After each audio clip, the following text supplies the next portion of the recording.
Selamat siang, Pak, Bu. Selamat siang, Sus. Perkenalkan, saya Perawat Suciani dari Puskesmas Purwokerto Timur. Mohon maaf, hari ini saya tidak bisa melakukan kunjungan langsung ke tempat Bapak atau Ibu untuk melakukan penyuluhan kepada keluarga Bapak. Oh, ya, nggak apa-apa, Sus. Lagian ini juga tidak memungkinkan kan untuk melakukan kunjungan karena sedang adanya lockdown. Ya, nggak apa-apa, Sus. Ya kan, Bu?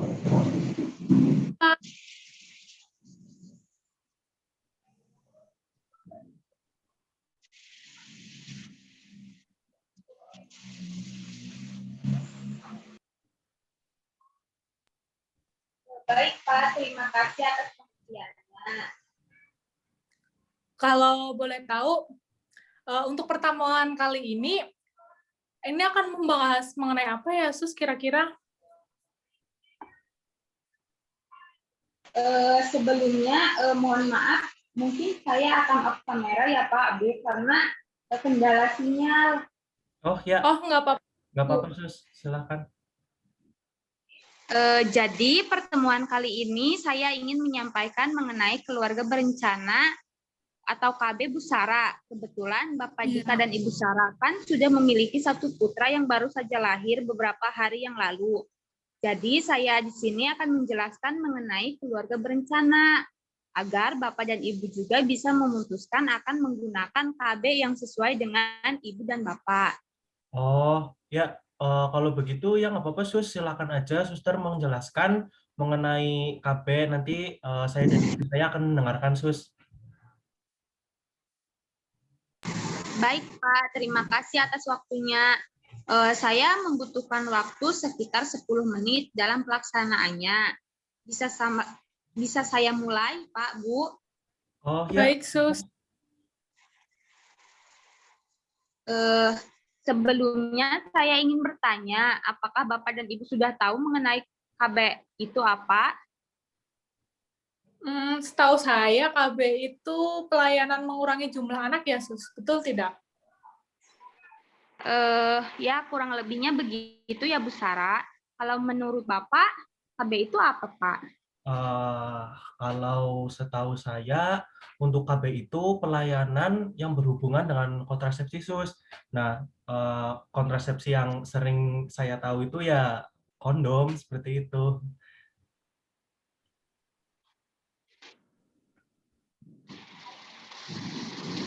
Ya, Pak Jika juga betul.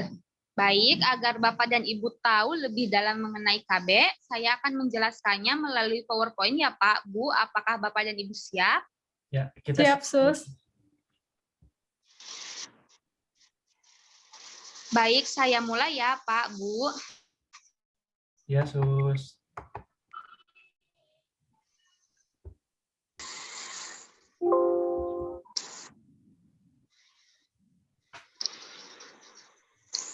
Jadi, keluarga berencana yaitu membatasi jumlah anak hanya 2, 3, dan lainnya. Keluarga berencana yang diperbolehkan syariat adalah suatu usaha pengaturan atau penjarangan kelahiran atau usaha pencegahan kehamilan sementara atas kesepakatan suami istri karena situasi dan kondisi tertentu untuk kepentingan keluarga, masyarakat, maupun negara. Manfaat keluarga berencana yang pertama ada memungkinkan wanita untuk mengontrol kesuburan mereka sehingga dapat memutuskan bila dan kapan mereka ingin hamil dan memiliki anak. Wanita dapat mengambil jeda kehamilan selama sedikitnya 2 tahun setelah melahirkan, yang memberikan banyak manfaat bagi perempuan dan bayi mereka. Kemudian yang kedua ada memberikan manfaat kesehatan non-reproduksi. Metode kontrasepsi hormonal gabungan, yaitu kanker ovarium dan endometrium. Injeksi progesteron juga melindungi terhadap kanker ini dan juga terhadap fibroid rahim. Kontrasepsi implan dan sterilisasi wanita telah terbukti mengurangi risiko penyakit radang panggul.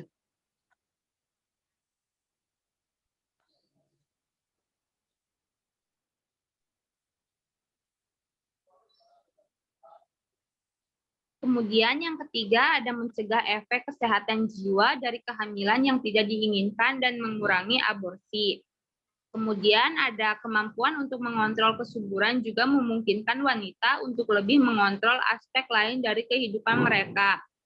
Misalnya memutuskan kapan dan mengapa mereka menikah. Apa sih tujuan keluarga berencana itu? Jadi tujuan keluarga berencana ada meningkatnya peran stakeholder dan masyarakat dalam program kependudukan dan keluarga berencana. Kemudian ada meningkatnya pelayanan keluarga berencana yang terintegrasi dengan pelayanan kesehatan reproduksi lainnya. Kemudian ada menurunnya pasangan usia subur yang tidak ingin anak tapi belum menjadi peserta KB. Tersedianya alat dan obat kontrasepsi bagi prasejahtera dan keluarga sejahtera. Kemudian ada meningkatnya jumlah kelompok bina keluarga balita, meningkatnya kualitas kelompok bina keluarga, dan meningkatnya cakupan kualitas data mikro keluarga dan data hasil pencapaian program. Cara penggunaan alat kontrasepsinya, macam-macam alat kontrasepsi. Berikut ini adalah beberapa macam alat-alat kontrasepsi yang dipakai dan beredar pada saat sekarang ini. Macam-macam alat kontrasepsi tersebut antara lain adalah yang pertama ada alat kontrasepsi berupa susu KB, kemudian ada alat kontrasepsi berupa suntikan KB, alat kontrasepsi berupa pil KB, ada kondom pria, dan ada IUD.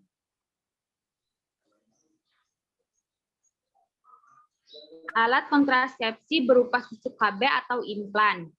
Susu disebut alat kontrasepsi bawah kulit karena dipasang di bawah kulit pada lengan atas. Alat kontrasepsi ini disusukan di bawah kulit lengan atas sebelah dalam. Bentuknya semacam tabung-tabung kecil atau pembungkus plastik berongga dan ukurannya sebesar batang korek api. Susuk dipasang seperti kipas dengan 6 buah kapsul atau tergantung jenis susuk yang akan dipakai. Di dalamnya berisi zat aktif berupa hormon. Susuk tersebut akan mengeluarkan hormon sedikit demi sedikit. Jadi, konsep kerjanya menghalangi terjadinya ovulasi dan menghalangi migrasi sperma. Pemakaian susuk dapat diganti setiap 5 tahun, 3 tahun, dan ada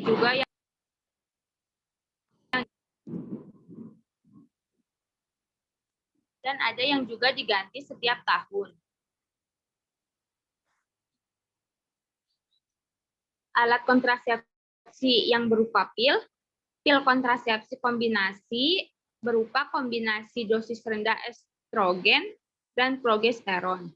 Merupakan metode KB paling efektif karena bekerja dengan beberapa cara sekaligus seperti berikut. Yang pertama ada mencegah ovulasi, pematangan dan pelepasan sel telur. Kemudian ada meningkatkan kekentalan lendir leher rahim sehingga menghalangi masuknya sperma. Kemudian ada membuat dinding rongga rahim tidak siap menerima hasil pembuahan. Bila pasien disiplin minum OSI-nya, bisa dipastikan perlindungan kontrasepsi hampir 100%. Selain itu, OSI merupakan metode yang paling reversibel. Artinya bila pengguna ingin hamil, bisa langsung berhenti minum pil dan biasanya bisa langsung hamil dalam 3 bulan.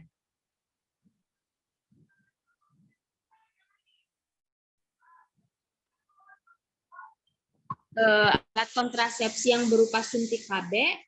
Suntikan KB adalah suatu cairan berisi zat untuk mencegah kehamilan selama jangka waktu tertentu, antara 1-3 bulan. Cairan tersebut merupakan hormon sintesis progesteron. Pada saat ini terdapat 2 macam suntikan KB, yaitu golongan progestin seperti Depo-Provera, Depogeston, Depo-Progestin, dan Noristat. Dan golongan kedua yaitu campuran progestin dan estrogen propionat. Misalnya Cisloprovera. Hormon ini akan membuat lendir rahim menjadi kental, sehingga sel sperma tidak dapat masuk ke rahim. Zat ini juga mencegah keluarnya sel telur atau ovulasi dan membuat uterus tidak siap menerima hasil pembuahan.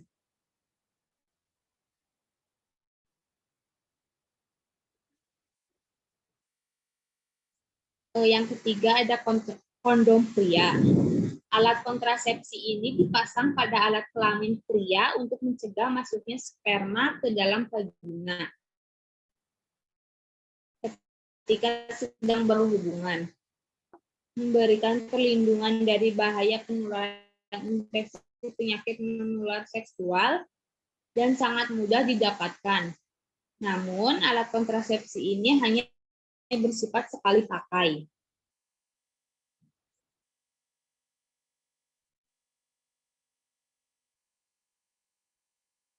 Kemudian yang selanjutnya ada IUD. IUD merupakan singkatan dari intrauterine device. Memiliki bentuk seperti huruf T. Alat KB ini dipasang pada rahim untuk menghalangi sperma dari proses pembuahan. Secara umum, IUD memiliki dua bentuk utama, yaitu IUD yang dibuat dari tembaga, misalnya Paragard, yang memiliki ketahanan hingga 10 tahun.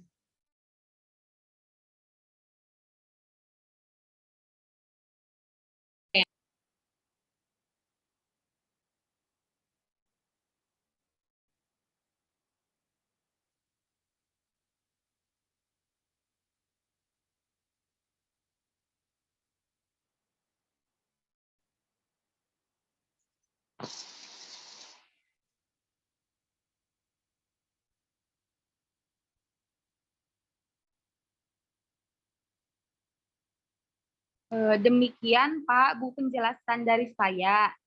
Di sini saya ingin bertanya pada Ibu mengenai pengertian KB itu apa ya, Bu?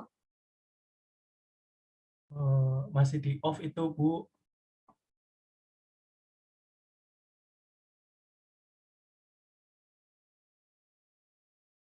Bu, itu loh masih di mute, Bu.